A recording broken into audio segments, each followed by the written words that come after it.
Нов подкаст се за децата. Јас сум Игор Мицковски, оваа прва емисија јас ќе ја водам, а потоа домаќин денеска што е гостин. Во иднина домаќинот ќе биде доктор Ангел Чвандоновски, специјалист педијатар. Здраво, докторе. Здраво, баш ми е мило што се гледаме пак повторно.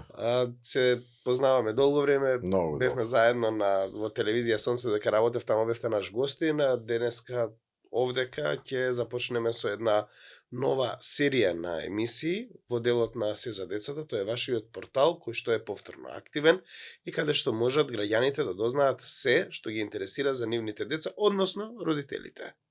Ја би рекол пред се борба, значи максима која што настана во едно преубаво време кога сите има желба да се промени дури општеството, да настанат убави промени кои што ќе носат иновации, кои што ќе носат убави правци во баш буквално кога станува збор за здравјето на децата. Така и таа максима која што ме понесе во тој период на моето работење, некако успеав да ја патентирам. И сега веќе и самиот живот си го крстев Се за децата. Докторе, недостасуваат во Македонија голем број на едукативни емисии од страна на медицината. Не зборувам за оние стандардни емисии кои што водители како нас би ги воделе, туку зборувам за специјализирани емисии каде што вие специјалистите реално би разговарале, би дебатирале и би дале реална слика за проблемите кај децата, Точно. Бидејќи ние како новинари кои што сме од оваа страна не ја знаеме тематиката, не го знаеме специјалниот израз кој што вие го користите, а вие го знаете и специјалниот и изразот кој што може да им биде добар односно да достигне до поголемиот број на гледачи и слушатели или што и да е. Па ме интересира, докторе, дали е тоа може би идејата за започнување на еден ваков подкаст? Нормално, благодарам што денеска си првиот водител кој што ја представуваш емисијата, самиот нов серијал на нешто ново што ќе треба да се случи кај нас и требаше ваква емисија една да настане, ваков еден вид на подкаст кој што ќе збори за здравјето на децата. Нормално дека ние ќе имаме гости постојано, веќе моите колеги и очекуваа нешто вакво од мене, бидејќи екранот и соработката со презентациите на сите проблеми во државата, ако памтим убаво, дали тоа било време и пред и после короната, постојано бев некако активен и сакав да граѓанинот го донесам блиску до информацијата, поготово кога станува збор за децата. И токму тоа прашање сега што некој нас е зашто токму овој период, зашто токму ваков подкаст.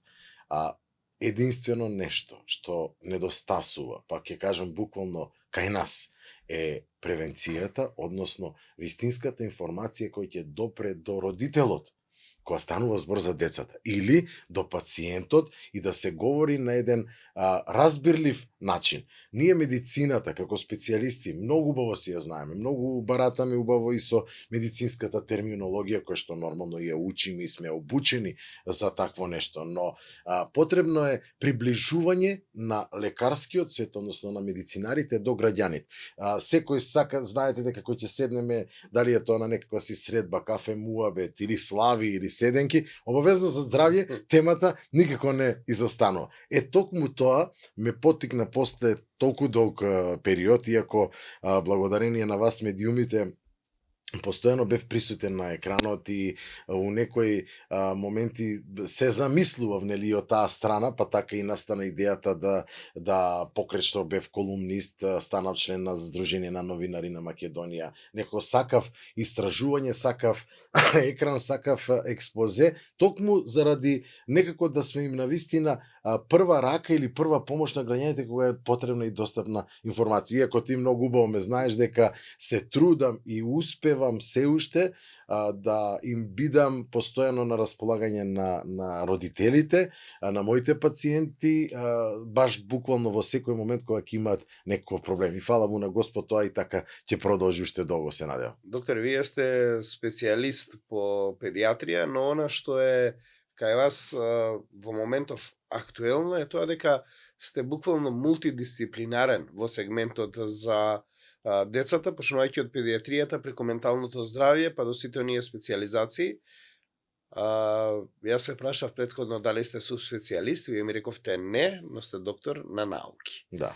Сега што е разликата помеѓу едното и другото и зашто сте доктор на науки и од каде ја црпите сето она знаење кое што вие го имате, бидејќи работите со деца во ментално здравје. Преубаво што ме праша такво нешто. Јас не секој пат и нема да кажам нели во делот на собствената си скромност или на своето експозе, многу е битна љубовта.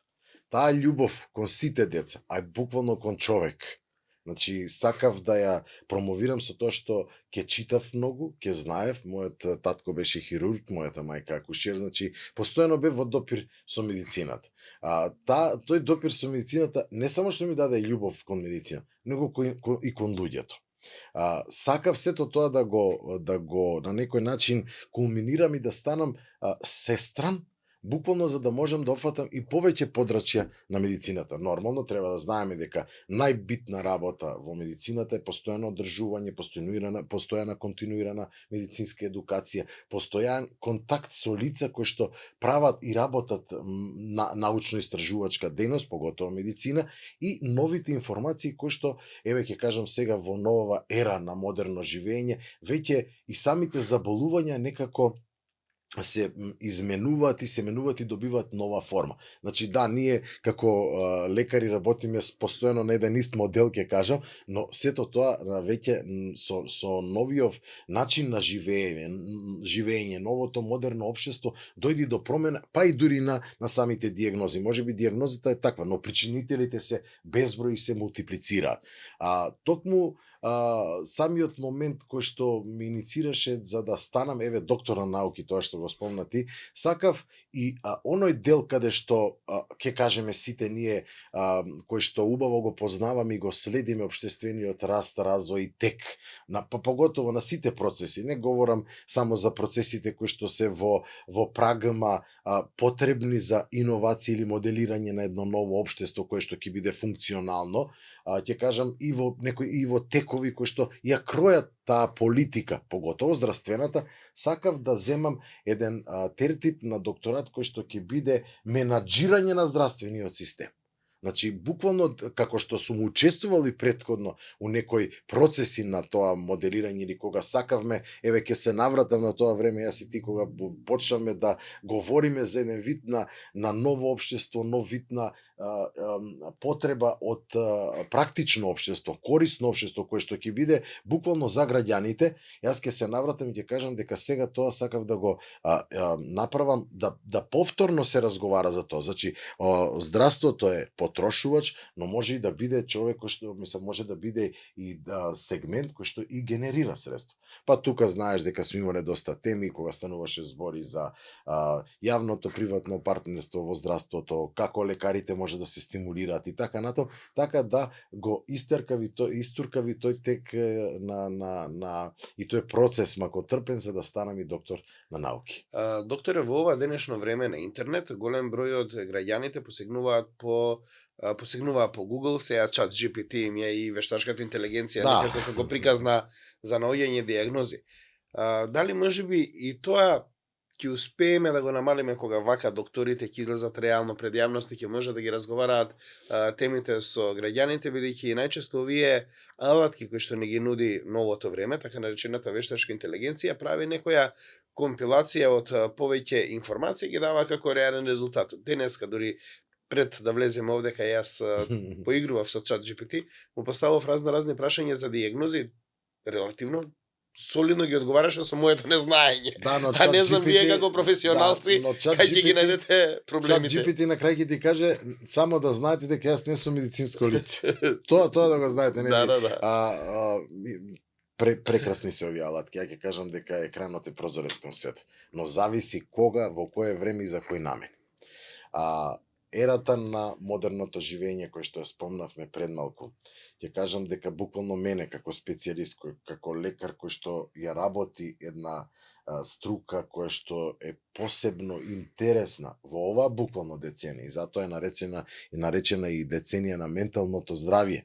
Јас работам во Заводот за ментално здравје за деца и младинци при Здравствен дом Скопје. Верувајте дека екранот на нас ни е непријател.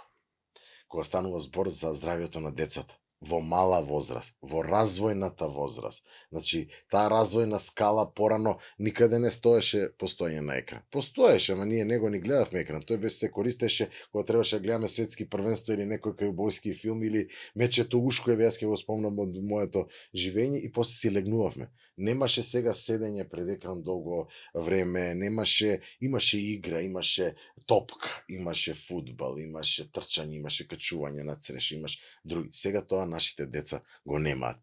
И твоите и моите, баш буквално како и затоа во таа ера на модерно живење ќе кажам дека јас ги гледам директна импликација по здравјето на децата од страна на сината светлина, тоа е екранот. Екранот е корисен кога ќе ни треба некаква информација или да не доближи до таа информација. Вештачката интелигенција, сегментот за лекување не може да го замени, човечкиот фактор не може да го замени. Сепак окото на лекарот или адеману медици од раката на лекарот мора да биде присутна. Тој може да ти даде совети и насоки и така натаму, но никој пат нема да ти ја даде точната информација, само може да ти набри. Консултацијата сепак доаѓа од твојот матичен лекар или од матичниот педијатар.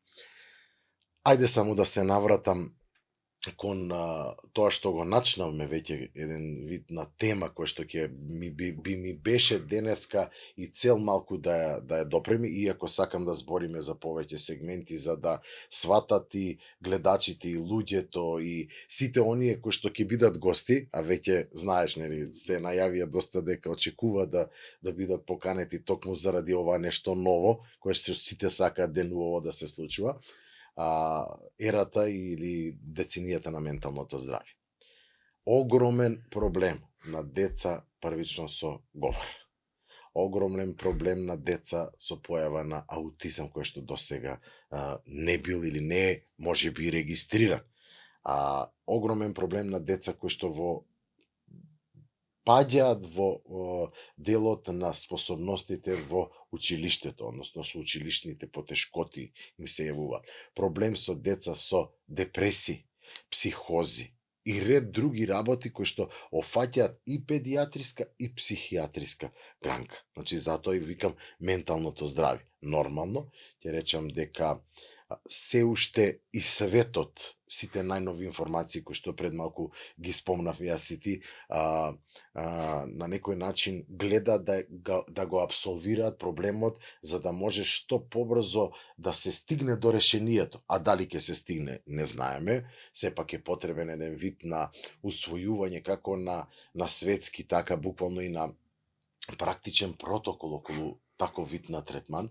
Ќе кажам зошто. Еве, ја начнавме темата, ја почнавме, се фативме околу науката, техниката и така натаму, околу артифицијалната интелигенција и доаѓаме до заклучок дека родителите своите деца не сакајќи ги оставаат сами на себе и го забораваат оној животен тек кој што тие го поминале како деца, дека имала некаква си развојна скала, имало некакви правила зашто нашите родители, нашите дедовци, баби и така натаму живееле така и сега полека доаѓа до тој заклучок, но времето веќе одминал. Ја ќе ви кажам, контактот со екранот кај дете од 0 до 3 е тотално забранен. Не смее да постои екран, не смее да постојат цртаните филмови. Јас само ќе се надоврзам на целава оваа приказна за да може да ја доловиме. Американците уште 1997 година, дамнешна, го прават првиот проект на бебето Ајнштајн. У која цел го прават тие? Да, стимулативно да делуваат на детето побрзо да проговори, преку екран. Но има една забележлива сторија, ако тогаш знаете какви беа камерите, веќе не се модерни камери со не знам какво 8K и така натаму со каква ли ти резолуција. Имаше една забележителна состојба каде што детето стои покрај едукатор или покрај својот родител. И ако на екранот излезе пиле или вратче, тие му го кажуваат тоа, нели, на англиски превод, нели, bird translate, нели, буквално тоа што сакаше duck и така натаму. Значи детето за да повтори, да има еден ехолаличен пристап и побрзо да се научи да ја свати целата состојба. го заборавија многу тоа брзо, бидејќи нели ги расте или тогаш се раѓаат тие години, модерниве родители тоа не го ни виделе, не го ни абсолвирале, а јас ќе кажам дека сето тоа доведе да ние буквално на своите деца, и јас сум еден од таквите родители, кои што заради одредени мои причини и причините во семејството, на некој начин тогаш ја изгубив таа битка, како да кажеме, или буквално со тоа го направив своето дете екранизирано, помалиот мој син е екранизиран, имаше проблеми со говор, до 4 години, 4 нешто години немаше зборови, имаше англиски зборови. И јас дури како таков специјалист се чудев зашто моето дете па англиски да прозбори, а македонскиот да не го знае. Токму тука беше одговорот екранот и екранизацијата. Да, до ден денешен, иако има веќе 11 години Алек, кој што нели и ученик, и школото и убаво моди и така натаму, англискиот знаеш дека повеќето на сите деца има веќе како домашен, се уште го вежбаме логопедски, тоа сам да кажа. Така да екранот на нас педиатрите ни е непријател. Од 0 до 3 е тотално забранет, од 3 до 6 година се дозволува барем по 15 на минути чисто за воведување во таков свет, за да го навикнеме на нешто, на таа некаква си плава светлина која што и на нас ни смета, ќе кажам и подоцна во кој дел ни смета и ни прави огромни проблеми, не само на вака како овакото, дури и интраутеро може да прави проблем на доилката, доилките кои што гледаат телефони имаат големи проблеми после, значи со моментот на мелатонин, со лачењето на одредени хормони кои што се наоѓаат во епифизата, плавата светлина смета на епифизата. Таму е оној зародиш на поставувањето на целата неуронска слика и развојот на синапсите и невроните, па буквално и на детето интраутеро. И ќе кажам дека од 6-та до 10-та година за потребите заедно со едукатор во врска со едукација. Ја ви ги кажам, Светска здравствена организација што кажа, кај нас е малци и подруго, бидејќи ја навистина можам да кажам дека кај нас се дава и од интраутеро до крај новиесите години, што и затоа ни се настанати тие проблеми. Се решаваат тие проблеми, Заводот за ментално здравје има тим, но треба да биде упорно работи. Никако не смееме да дозволиме детето од една таква, ќе кажам, екранизација, сепак не постои диагноза и не е воведено во по МКБ-10 или по 11 екранизација како диагноза, лошо е да не дојде до расстройство на личноста, односно првичните первазивни промени, не дај Боже, аутизам или ментална ретардација. Каде е тука вината кај нас родителите? Некако модерното време и оние стравови, кои што не знам од каде се дојдени, не е сега време како нашето време да го пуштиме детето да игра надвор. Не е време да го пуштиме нашето дете да се замери со другото дете, да се закачне да биде удрено или да удри. Не натера да ги внесеме децата во така наречениот домашен притвор. Ова е во суштина негде на генерација кај деца од 3-4 години, од 2 до 5 години, децата се претежно во така наречен домашен притвор и кога играат во игротеки. Како да го промениме овој мансет пред се кај нас родителите, бидејќи развојот на детето зависи од развојот на родителот. Како ние денеска да станавме ментални заробеници. Ајде вака ќе бидам отворен. Секогаш ме привлекува разбивање на табу теми, зашто токму живењето во една коцка не е живот, да се разбереме, затоа и ние децата не треба да ги држиме во стаклено звоно. Општеството, па и целото светско општество, буквално за времето на COVID, не воведе во еден вид на притвор, домашен притвор. Или пробаа да не научат како би ние живееле во домашен притвор, нели? Соочувајќи се со нешто ново, тоа чудовиште имаше име, се викаше COVID-19.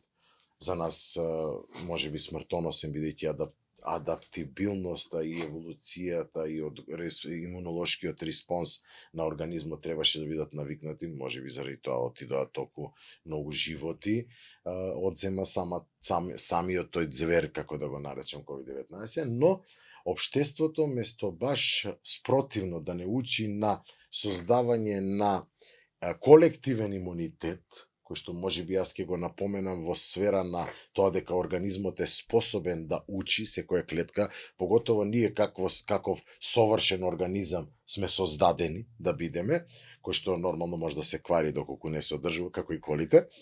Ќе кажам дека уште тогаш не пробаа да не воспитаат во делот на притвор. Така почнавме ние да ги воспитуваме собствените деца. Најголем проблем околу сите овие проблеми кои што ги напомнав и зошто токму реков деценија на ментални проблеми кои што треба да ги решавам и ќе се решаваат и мора да се изнајде формула нели во врска со решавање на истите, не воведе да и самите деца беа затворени.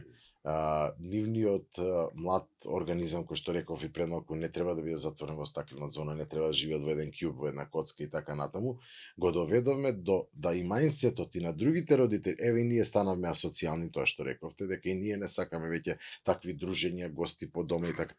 Не, токму ајде да се сетиме на поранешното време кога ние растев. Тогаш, од гости, од деца во двор, од деца во зграда, од деца од куќа на куќа, од деца од улица на улица, од возење велосипеди, икс работи. Тогаш не говоревме толку за менталното здравје, тогаш не говоревме за затвореност, тогаш не говоревме за аутизам, тогаш може да говориме за папуче од чиксо каква те маваат и така натаму.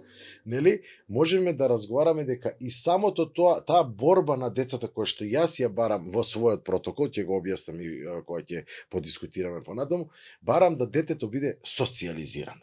Тоест и ние покрај детето се социјализираме. Јас ќе го спомнавте делот околу игротека. Зашто игротека? Па и таму децата се дружат. Градинката како прво. Вие дали знаете дека имаме огромен број на деца кои што се уште не се трнати у градинка?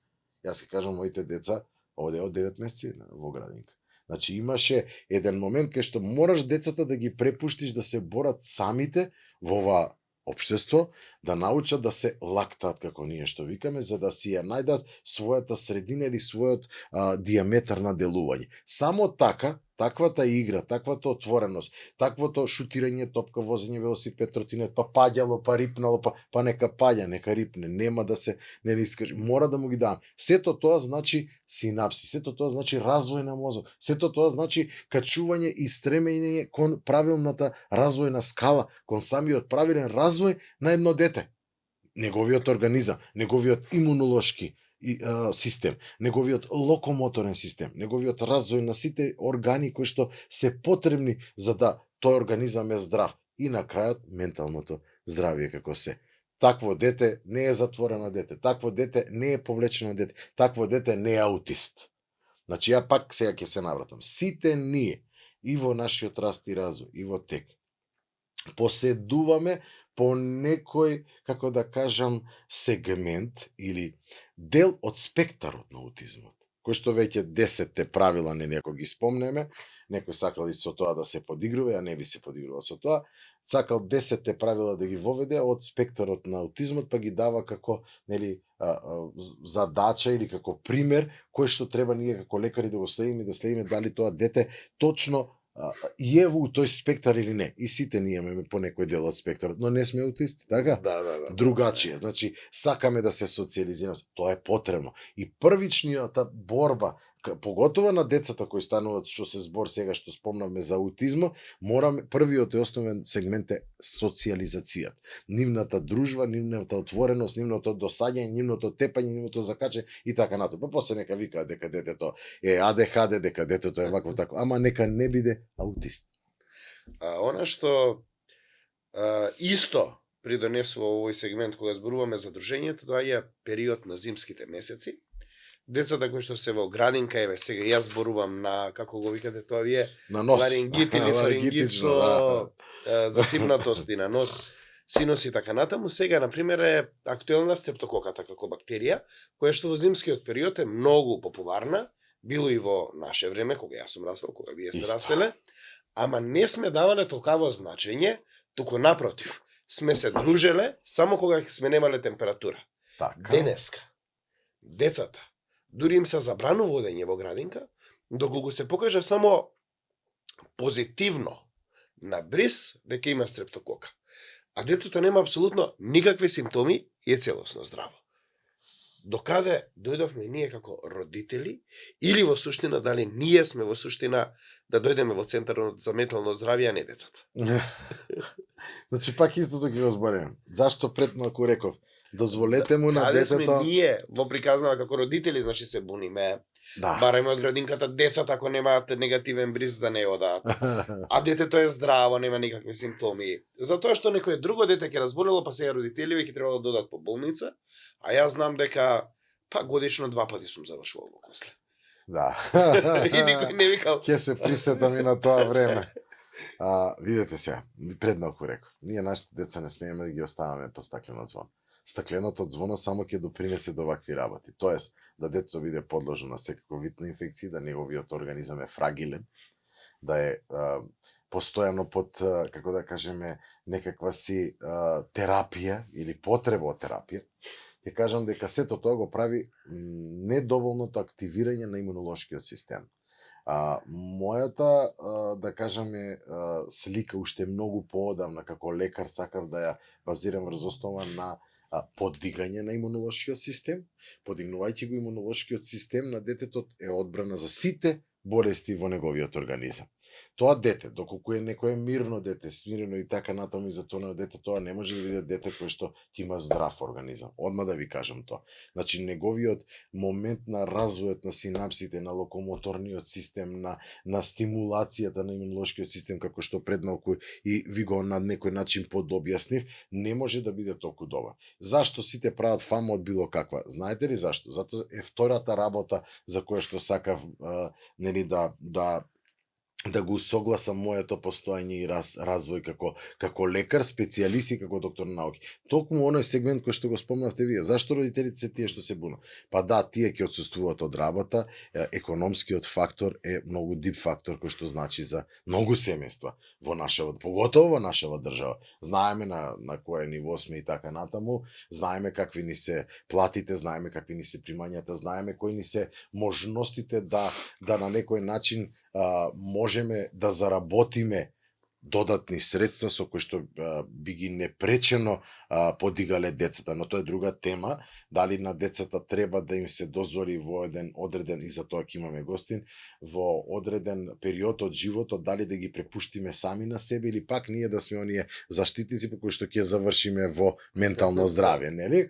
Ќе кажам дека никако, според мене, е многу погрешно да децата ги носиме со сирупче во училиште, ќе кажам, тоа е најосновна работа, но ние превентивно треба да работиме да не дојде до тоа. Иако, јас ќе ви кажам, неодговорното родителство, постои, и постоело и ќе постои. Само како еден ноут од моето работење. Во мојот извештај, кај родители, кај кој што сум забележал, дека целиот проблем е настанат поради лоши воспитни мерки, го пишувам постојано. Значи, нека се освеста дека во еден медицински документ стои дека тие се на некој начин и лоши родители.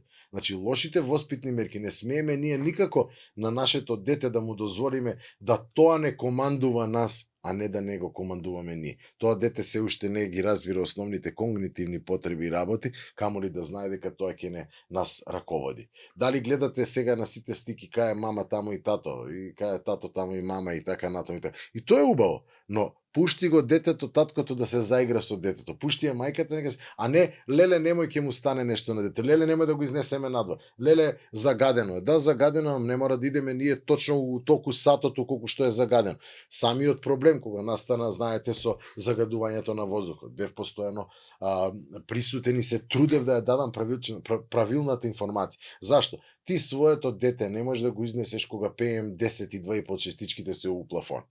Нема потреба, тоа ќе седиш на некој начин заштитен за да нема дразба. Каква дразба ќе предизвика проблеми, ќе ви кажам дека веќе 2 децении го решавам или имаме проблем со загадувањето скоро, нели го кажем и никој не го решава тој проблем. Сега веќе ги гледаме тие реперкусии по здравјето на децата. Астми, хронични обструктивни белодромни заболувања, проблеми со крвни садови, проблеми со срце, проблеми дури на мали деца со притисок, ендокринолошки проблеми кои станува збор за диабет. Значи, и ред други работи кои што токму PM10 па и PM2,5 частичките, кои што се многу поопасни од PM10 10 частички, стана многу поопасни, бидејќи прават проблеми на крвните садови. Крвните садови знаеме колку се па многу мали и тенки кај децата, а камоли да збориме за кај нас, и еве ги настанаа проблемите. Веќе може да збориме за отворена патологија, која што е настаната поради една перманентна дразба. Да, зборувавме и за делот дека треба да се прочистува. Зборувавме за делот кој што е најбитен, превенцијата, односно носење на тие деца на повисоки места, добра суплементација, добра исхрана, за да може организмот да го прочистува, да се прочистува самиот себе.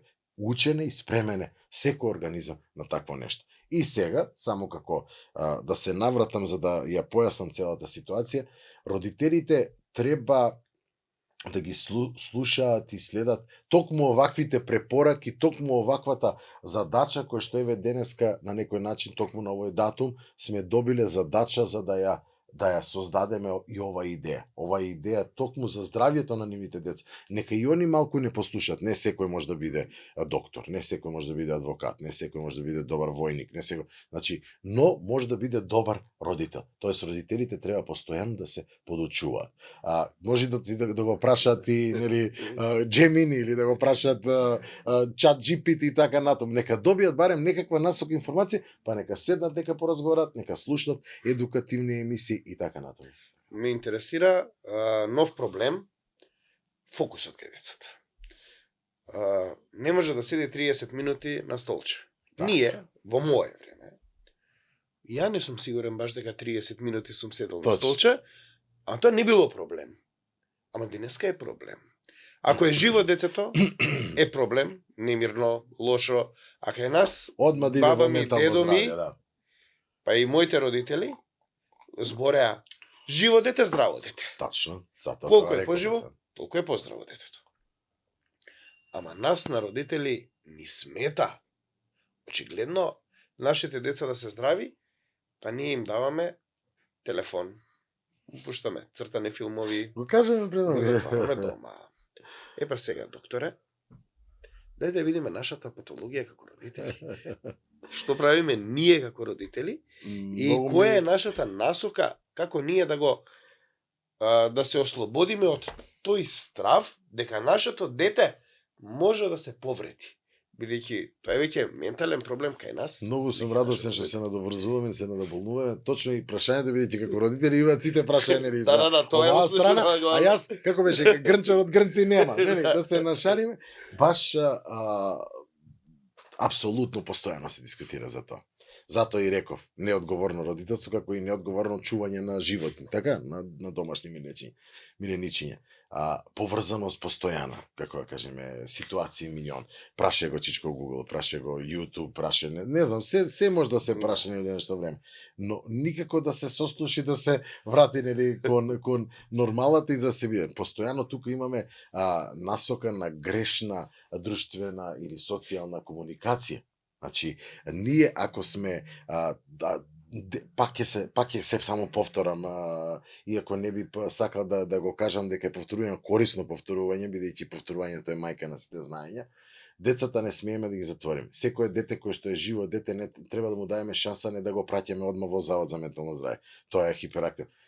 И порано не сме биле, како да кажам, мирни, но имало воспитувачки мерки. Добри воспитни. Кои се воспитните мерки? Првата ја спомнав беше папучето Чик, нели? Куманово, таа беше многу цврста папуче, тоа беше домашното воспитување, после и учителското или професорското и наставниците, еве сега да кажам, знае како да постапат строго. Сега тоа не смее да се случи, бидејќи родителот одма ќе реагира ако наставник, што според мене е погрешно. Е корисно заради тоа да има ауторитет. Ауторитетот се создава на лице место. Ауторитетот не се создава секој пат со казни. Само тоа ќе го кажам. Ауторитетот се создава дури некој пат и со убав однос. Вие знаете дека стално ќе го напоменеме тоа и ќе се сетиме дека е вистина трпение е спасение. Значи, буквално треба да биде трпелив да го издржи дето, да му ги фати сите цаки и да му ја најде на слабата и да каже: Игор, Ангелчо, ти си ваков и ваков, срам да ти е. Нели, да го воспита и на таков начин, со збор, човек не се тепа, значи животно може да се уди, па дури животно не треба, ако знаеме како да го раководиме, но пак ќе кажам, некои работи се измести од колосек токму заради модернизирање на општеството. Ама родителите се тие, се потекнува од семејството, пак ќе кажам, се потекнува од првото воспитување, првиот однос. Зашто ние на нашето дете не му кажеме кој ќе трне во училиште, да бидеш внимателен, да слушаш што ќе ти се каже, да ако не, ќе имаш работа со нас дома. Тоа не го прават. Значи, тука се изгубија тоа што ме праша Игор, буквално зашто се изгубија тие насоки, кај се трна, токму у модерниот тип и трката, ја верувам, трката за финанси, трката за, не знам, постигнување на некакви си, не знам какви цели, своји цели, лични или така, или за семејство, да кажем, но сепак тука се изгубија многу работа. Ќе кажам дека на вистина се потекнува од семејството, постојано треба да сме заеднички усогласени, дали порано на играта добриот и лошиот полицаец или како да беше, значи мораме и ние дома да се согласуваме. Мора кога нашето дете греши да му се каже дека греши, кога е добар да го наградиме дека е добар. Значи имаме постојана ситуација каде што мораме и самите себе да се менаџираме за да сме како тим, ако делуваме како семејство. Настрана, семејствата кои што се со дисхармонија, на кои што сум сведок и постојано ги гледам какви си тие деца кои што живеат во дисхармонична средина и деца кои што живеат во нормална средина. Но ќе кажам дека зародиш на сите работи буквално е од наша страна, тоа е со семејството. Се и кај нашите деца потекнува од домашното воспитување. Имам еден куп теми. Ова е почеток на емисијата. Едноставно, ве начекав овде, сакам да ве, така речем, измалтретирам. Бидејќи подкастот е еден момент каде што буквално и мене ми е малку чудно, се даваат еден куп можности за разговори, за зборувања, за давање разноразни насоки. Во моментов продолживте, добро е, со паркингот, е многу важна работа, бидејќи толку комотно се чувствувам, не само како гостин, како и како домаќин или веќе како домаќин, затоа што во иднина видете, еве пак ќе кажам, пак се навраќаме на нашиот почетна дискусија. Ова ни се помошни средства кои што ни користа за да го споиме корисното и употребливото заедно. Помошни средства. Не главни средства. Денеска нас ни се малте не и на родителите главни средства. На нас и возилото ни е помошно средство. Ние го користиме возило. Некој леле се гребнало, па не знам ова. Не, тоа е заради тоа сложи, нели како ја каже. Да. Зборот ми е дека така токму треба да ги воспитуваме своите деца. Дека ова им се помошни средства, не средство од кој што ќе добиат главна информација. Нека не слуша, да дискутираме семејството, па и да се скара. Значи и тоа е корист. Да научат кога треба да се брани правда и да не се брани правда. Баш буквално зборам за домашните услови. Бидејќи видите, ние ќе имаме гостини и психолози, да знаете, кај што ќе дискутираме пред се, прво се за децата, тоа е најбитната работа, но ќе ги вклучиме и моментите кои што еве денеска ги дискутираме и за родителите. Како се постигнува добро родителство, што значи добро родителство, што значи хармонично семејство, што значи дисхармонично. Што е дозволено, што не е дозволено.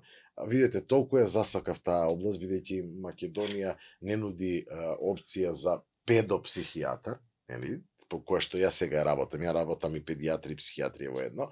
Нема таква субспецијалност. Ако се отиде во неврологија, треба само да читаш ЕЕГ и да гледаш дали има епилепсија или нема. И тоа е убава тема за разговори. Ќе имаме добри, да кажам, мои учители, кои што ќе бидат поканети на таа тема, но сепак тоа е болест.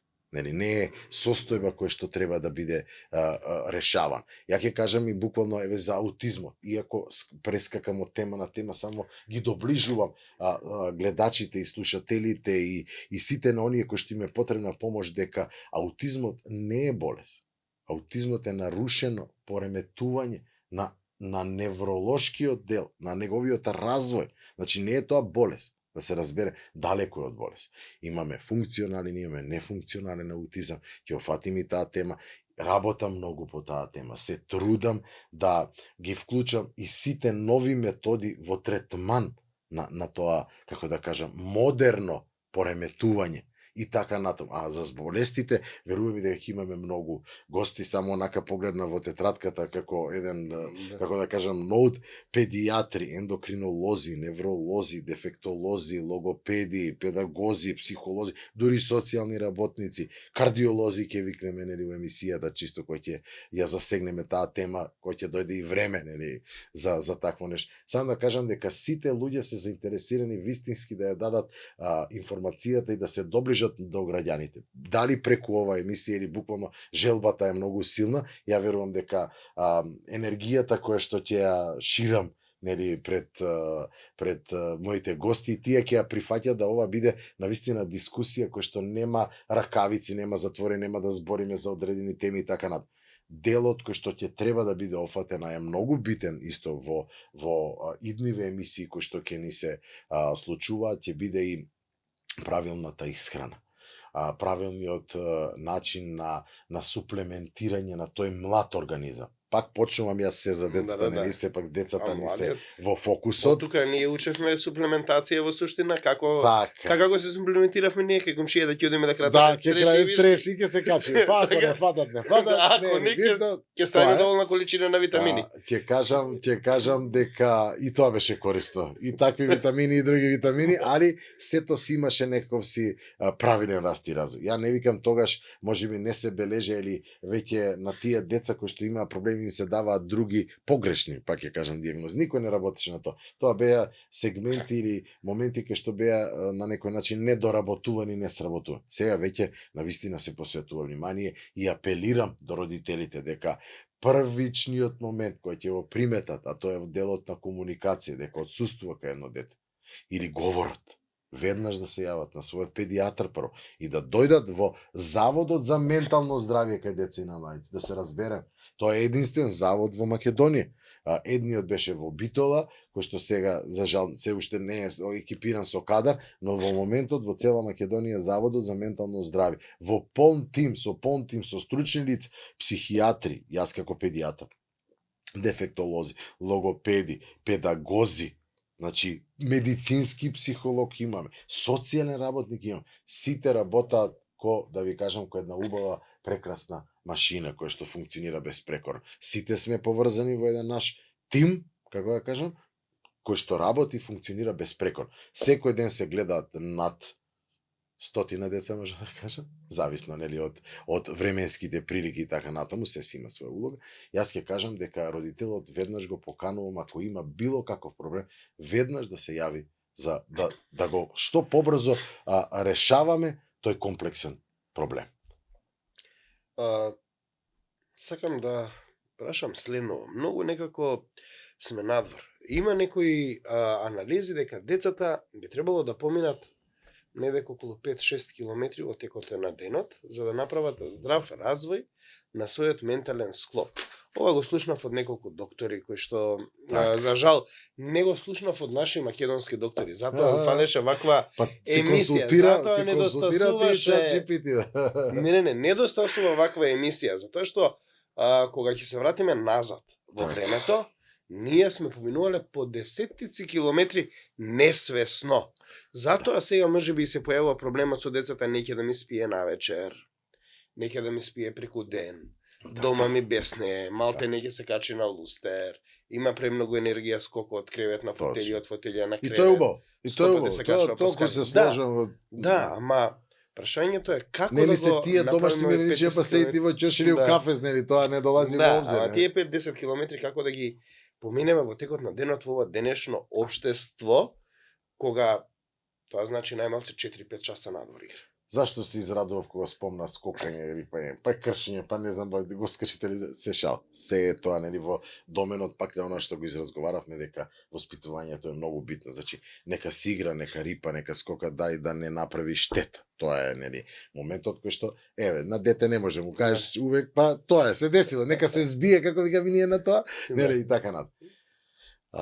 Токму целава ова денешна, колку веќе време дискутираме, се сведе на тоа дека таа изолација ги стави пред екран или ги стави да седат у едно ќоше, да нема таа активност, ги затвори. ги направи асоцијални. Не им даде нови, како да кажам, желби за активност, спорт и такви работи, него ова им е светот, они тука живеат. Затоа ја спомнав таа плава светлина, која што го брише мозочето како со гумичка, а мозочето е сунгер. Од првата до, ја ќе кажем 11-та година, многу колеги викаат, ама до 7-та, не е точно. Неурофизиологијата на мозокот кажува нешто многу подруго. Мене ми е тоа пасија неурофизиологијата на мозокот, бидејќи мозокот е нешто неоткриено. Не можеме се уште да го сватиме, не си ги знаеме можностите на нашиот мозок. А толку е богат и ќе кажеш, дебе, зашто ставиле толку внатре сегменти, сфери, што користиме ние, нели како каже. Основните потреби, не знам, на толку ми дали ќе си заговарам со некој ден, нели? Сакам да кажам, не е така. Мозокот е комплексна структура. Наш раководител, иако пак ја речам дека срцето е најбитно и молитвата се раѓа во срцето, не во мозокот. Ќе кажам дека на вистина мозокот е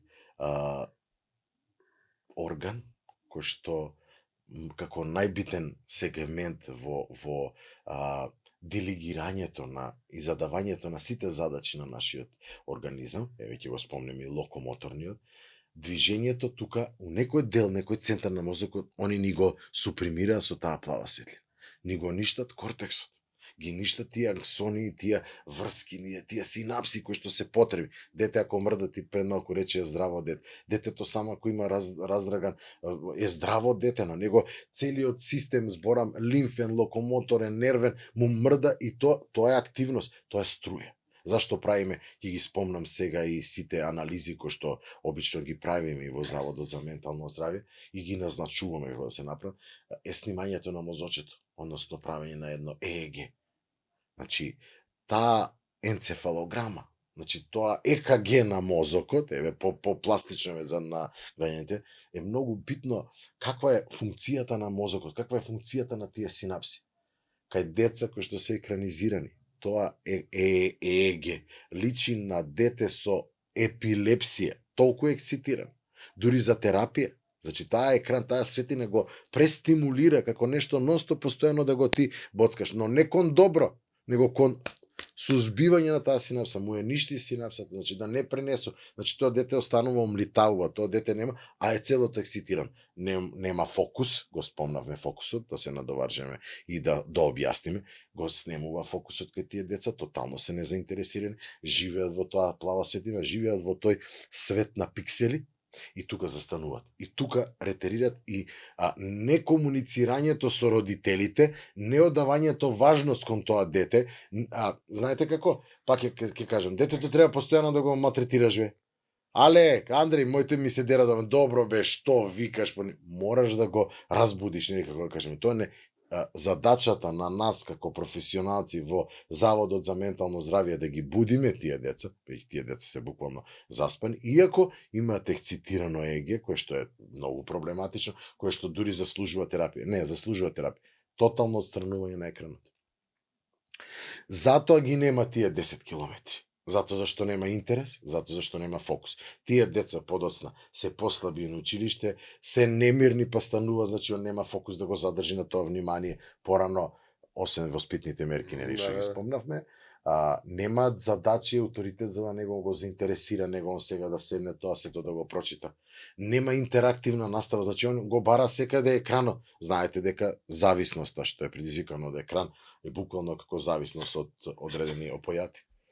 Значи, до тој степен мозокот, да не кажам благото, доста луѓе сакат благо, но тоа ќе дискутираме понатака во емисиите, ќе кажам дека таа зависност е многу тешка зависност. Значи, он го бара, детето граба по мајката, по чантата на мајката, по джебот, за да го најде екранот, да го најде својот извор на задоволство. Дали ми верувате до каков сегмент сме дојде? Да, тука настануваат и да ги напомнам првичното изработка на енцефалограма, ЕЕГ, направање на таква анализа невролошка, тоа веќе во сегментот на неврологијата, па дури да кај одредени состојби кои ќе се примети, па и еден вид на одстапување од нормалната невролошка динамика која што е бараме и од основните рефлекси кои што кај тоа дете се изгубени, бараме реализација на магнет. Да не случајно има настаната некаква повреда или на некој начин некој си вид на фокус кој што го дава, нели, тоа ексцитирано еге кај тоа дете.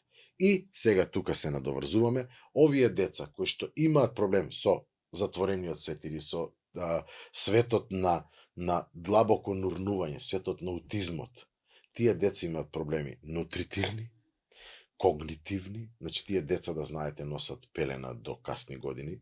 Ние како задача во протоколот кој што заедно со мојот тим го реализиравме и го крстивме, значи даваме една од сите тие мерки кои што ќе ви ги спомнам, нели, првично задаваме да се отстрани екран, значи како прва и основна задача, тотална абстиненција од екран. Не викаме телевизорот може да го гледа. Не. Музикотерапија даваме. Значи, тоа дете мора да има дразба, бидејќи тоа дете ги затвара ушите, тоа дете е толку цитирано што затвара уши, тоа реагира и на најбанални тонови, а камоли на некое си викање детско или погласна музика. Значи, прво да има музикотерапија. Обично ќе ви кажам, постои една метода, томатис метода, која што е многу актуелна и ефективна, ама кај деца кои што на некој начин ги фаќате уште у самиот старт на почетокот на тој аутизам, на таа состојба, и се дава и музикотерапија со класична музика. Тука е Моцарт многу присутен, токму заради фреквенцијата на таа музика. Видете колку работи ви кажувам кои што се офатени со целосната светска медицина, кои што се достигнување, а мора да ги користиме затоа зашто не постои универзален лек за таа состојба. За таа, не ја викам болест, таа состојба, ама која што е навистина чума на овој век. Значи, затоа и добивме деценија да третираме деценија на ментално здравје. Не е само аутизмот, но аутизмот е една од многу лошите состојби кои што се во менталното здравје. После тоа, отстранувањето на пелените заради развојот на когнитивните способности кај детето. Центарот за говор во темпоралниот дел и Центарот за когниција, односно за дефекација, слобода при уринирање така натаму во фронталниот дел, се поврзани. Доколку едниот центар е комотен, тоест Центарот за дефекација го остава што сега е комотен и Центарот за говор. И немаме појава на говор. И една многу битна работа до која што секако ќе дојдеме на крајот е делот за суплементација. Во делот за суплементација, значи комбинирање на сите, како да кажам, диагностички и после третмански работи треба да бидат во една корелација и поврзаност. Буквално недвоива. Значи, тие се поврзани заради тоа што тие деца имаат нарушено нутритивно здравје, имаат проблеми со микробиомот или макробиомот на организмот, има и две сфери, како да кажем, кој што е многу битен за размената на корисните и потребните витамини и минерали за да функционира еден таков организам. Па ќе ги наведам проблемите со интолеранција, кој што родителите не знаат дека тој дете интолерантно, па му повторно дава таква храна која што му предизвикува таква алергиска реакција, која што таа алергиска реакција толку е лоша што тоа дете не е здраво дете заради токму тоа што го исфрла све од својот организам. Сите потребни работи заради таа алергија ги исфрла надвор од својот организам. И тие не можат да допрат до него сите потребни работи. Па се потребни лаборатории, ќе кажам и какви лаборатории, освен основната лабораторија на сите параметри, ќе кажам дека и меѓу нив ги спомнувам задолжително хепаталните ензими, за да не се претера кај некои деца кои што имаат нарушени проблеми со хепарот, да не се даваат нутриенси кои што се хепато штетни, на некој начин да кажем, хепатотоксични да ги наречам, треба да се внимава, подоцна се прават анализа на неуротрансмитери, па се прави анализа на сите потребни елементи од делот на електролитен баланс до се, за да се утврди една комплетна слика на тоа дете кој што е комплексна, кој што треба да се решава. Дури до потреба од пробиотици и пребиотици. И сега, како најважна храна на тој организам се омега-3 масните киселини. Ама најважни за мозокот, за развојот, за храната на мозокот, за неговата структура. Вие сите ќе кажете да мозокот е таква структура. Да, тоа е масна структура, тоа е создадено од 90% на масти, Мозокот е масна структура која што функционира и му се потребни, ете, стално ги зборим, есенцијалните аминокиселини. Значи, тие се многу потребни, кои што му се потребни за негова структура, градба, функционалност на тие синапси, неврони, на таа комуникација, екстрапирамидална и така натаму и така натаму. Тоа е цела една наука, физиолошка, нутритивна и моментот од кој што го дискутираме, значи локомоторна. Тоест, тој организам мора да има механика, тој организам мора да се движи, тој организам мора да има рефлекси, тој мора да има когници. Значи, тоа е комплексно. И модерните методи на третманот, поготово на аутизмот, ќе ги кажам, е појавата на неурофидбекот, кој што значи на еден начин нивелирање на појавата на лошата алфа, бета, делта, гама, фреквенција на мозочето, односно брановото движење на мозочето, до нивна нивелација која што претходно се или матурирана или нематурирана, или вознемирана и така натаму. Јас ќе ви кажам дека децата буквално живеат, децата кои што се екранизирани живеат во тој делта бран, да ви кажам, и таму се заспани. Тоа е бран на латентност, бран на, ви реков, длабока хибернација и така натаму, зашто тоа дете е затворен, тој си живее таму, тој го чека само тој извори, таму имате една рамна линија.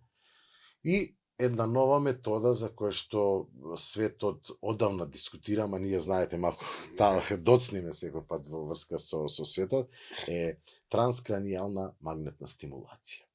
Тоа е стимулирање на одредени делови на мозокот за подобро нивно поврзување, односно на сето на синаптичко поврзување кое што цело време го зборам и е многу битно, на мозокот да дојде до активација со помош на електромагнетно зрачење. Или магнетно зрачење, да се изразам поубаво, каде што на одредена фреквенција, одредена стабилизација се предизвикува на тоа и доаѓа до иницијална каписла за да тоа проработи. Еве ќе ви кажам, тоа е метода која што одамна се работи секаде во светот, доста скапа метода, кај нас имаме апарат таков, но се уште не е профункциониран, или мислам дека е донација некоја дадена, не функционира уште, се наоѓа во Центарот за слух и говор, или сега поново клиника за патологија на слух и говор и така натаму, така беше некоја име. Ќе имаме и гостин задолжително таму, ќе поканиме и од таму стручни колеги кои што го работат сето тоа и кои ќе почнат па уште повеќе.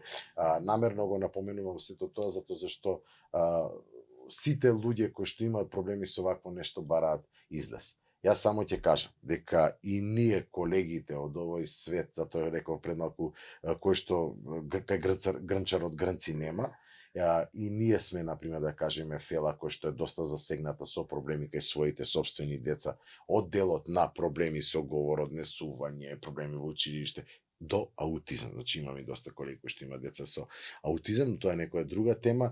Ако сака некој буквално колега да дискутира за тоа, ќе го каже својот, мислам дека не е табу тема веќе, затоа зашто модерниот свет и тие табу се тука за да можеме да ги постојано разбиваме. Зашто го тоа сето правиме? За во интерес на нашите деца. И токму затоа е се за деца настанато, за да немаме недоискажани работи, немаме недоречени работи, него токму информацијата да е првото средство кое што ќе биде од помош кај сите. На крај само ќе прашам за омега-3 масните киселини. Лично со вас разговарав, се слушаме по телефон и велам како да ги навополним и разговараме за има риба и се зборуваме која риба, како вие што ми рековте? Абе купи си сардина наевтина со најмногу омега-3 масни киселини или скушал конзерва и толку завршува работа. Ќе ми дозволиш. На времето имавме, горе-доле сме генерацијски тука, имавме ние Дошо Шиме, сардина, ева сардина, така беше. Тоа беше најодличен извор на масните омега-3 киселини, па 6 и 9, ќе ги кажам. Затоа зашто таа рибичка, таа сардина, таа мала риба, цацари сега кажија модерно наречени инчуни, гирици, инчуни, нели, во Шведска, Норвешка, кај што стига сега моментално и меѓу најдобрите масла да збориме, зашто многу еколошки почиста зона и така надолу. Ќе кажам зашто е тоа масло од тие риби покористо од маслото од туна. Туната е огромна риба, туната живее долго и бидејќи се ни е загадено, и океани, и мориња и се, туната има олово. да знаете. Значи тоа е докажано и научно. Не само доктор Ангелчо сега го збори читал негде, прочитал. Не. Потврдено дека туната како таква риба која што живее подолго и патува насекаде, значи таква туна која ќе се улови и содржи олово во се. За разлика од малите рибички кои што немаат време да се загадат од туна. Тука се и токму оние анализи кои што ги спомнав потребни, поготово кај овие деца кои што имаат вакви проблеми од мојата работна сфера, од мојот видео круг на патологии кои што го работа, да ние утврдиме да нема и одредени труење со тешки метали. Кај децата кои што имаат проблеми, има и труење со тешки метали. Како се настанати, се уште откриваме, ама најнабрзо ќе знае. Да, тоа е се начинот на брза исхрана, начинот на моето дете вика не джвака. Моето дете морам да му дадам мека храна. Ама како може да му даваш мека храна? Ама да не го боли. Детето е потребно да има мастификација заради развивање на вилицата, заради стимулација на темпоромандибуларен зглоб, заради стимулација на мозокот. Како тоа? Тоа осеќа, тоа чувствува. Забите се цел невролошки еден систем во забалот. Значи не смееш ти дете да го оставиш и обавезно меѓу првите прашања при едно дете кое ќе дојде такво, при првото правење на главната како да кажам, и основна и потребна слика, тоа е анамнезата, обавезно го прашуваме дали тоа дете мастифицира, дали има джвакање. Како? Па како ќе ги развие синапсите? Како ќе почне да чувствува дека тоа е тука му е башка саливација се случува, му ги чисти непцата, му чисти запчињата да се здравите. Икс работи се поврзани. Верувајте ми, пред малку кога ме прашавте зашто од кај се потекнува? Потекнува од самото семејство. Ние сме тие кои што сме и за ќутек и за нели пофалба, како да кажа. Поради која причина? Па ние ги правиме сите тие работи. Ја ако дозволам на мој Андер или на мој Арек да ми викам цело време, немате га. Значи тие нема ништо да прават. Така. А вака ако ги ексцитираш, ти ги држиш постојано во реквази струја за да нешто направи. Така и со сите деца. Тоа сакам да го постигнем. Родителите да сватат дека борбата е кај нив, алатката е кај нив. Тие се уште мали, не ми се тие на мене команданти. Јас ќе ги управам дури да ги изведам, стално постои тоа од памтие, да ги изведеме на вистински пат. Поставувајќи ги на вистински пат, ние тогаш ја добиваме наградата. Дали треба да останеме и понатаму меки со нашите деца, како што велат некои психолози, или треба да викнеме, да удриме ако треба некогаш по газето и така натаму да дадеме се нашалиме, нели? Чуте кога излегол од рајот и така на не, воспитни мерки ќе ги крстам, поставување на добри воспитни мерки, не на лоши воспитни мерки. Верувајте ми, подобро е да плаче детето, отколку после сите заедно со него да плаче. Кога тоа нема ништо да разбира, кој ќе биде внесено во било каков здравствен проблем. Не зборам само од проблемот со менталното здравје. Значи, било каков проблем. Веднаш кој ќе забележат, зашто го нотирам, зашто идејата се за децата настан, веднаш превентивно да се дешава сето тоа. И сега уште едно како за крај, еве овој случај како водител веќе, ќе кажам дека начнуваме на многу голема тема која што е потребно да се заинтересира целово наше општество, а тоа е едукацијата. Едукацијата се веќе заборави, се загуби, немаме правилна дисперзија на информации. Ќе кажам дека многу пати и многу нестручни лица ја работат таа едукација која што ние сме сведоци да го следиме сето тоа. Специјалисти од одредени области говорат за други области. Значи тоа е нонсенс. Проект како проект мора да постои и задача. Значи постојат толку многу големи општини, ја ќе кажам дека во една општина која што на време најде еден многу убав сенс за да спроведе едукација кај деца во училишна возраст, зборам и од 7 до 9 одделение и од 1 година до 4 година во средните училишта, беше еден од најуспешните проекти кој што фаќаше ментално, физичко и нутритивно здравје.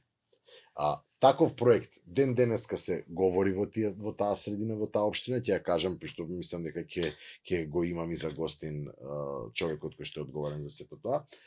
Беше нешто кој што навистина профункционира и се подучија, дури и самите наставници побараа да имаат и тие таква едукација од стручни лица.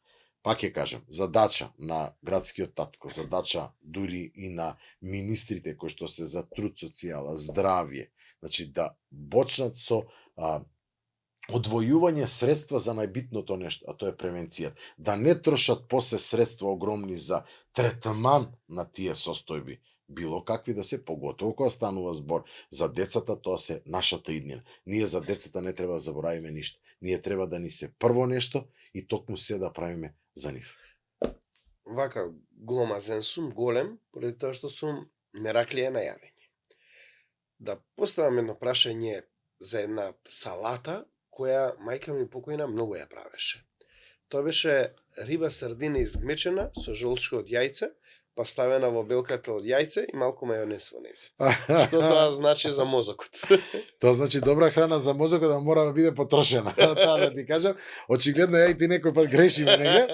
Значи можеби по не се зборувам за деца, рибата со жолчката, бидејќи велата жолчката од јајцето заедно со рибата прави страшна храна за мозокот. Тука Игоре направи таква поврзаност со оваа тема која што сакав да ја заклучам емисијата, дека менталното, нутритивното и физичкото здравје идат заедно. Значи тие не треба да се дели. Мораме на децата да им задаваме правец уште од мали нози, дека навистина им треба и активност, и јадење, нели, и учење.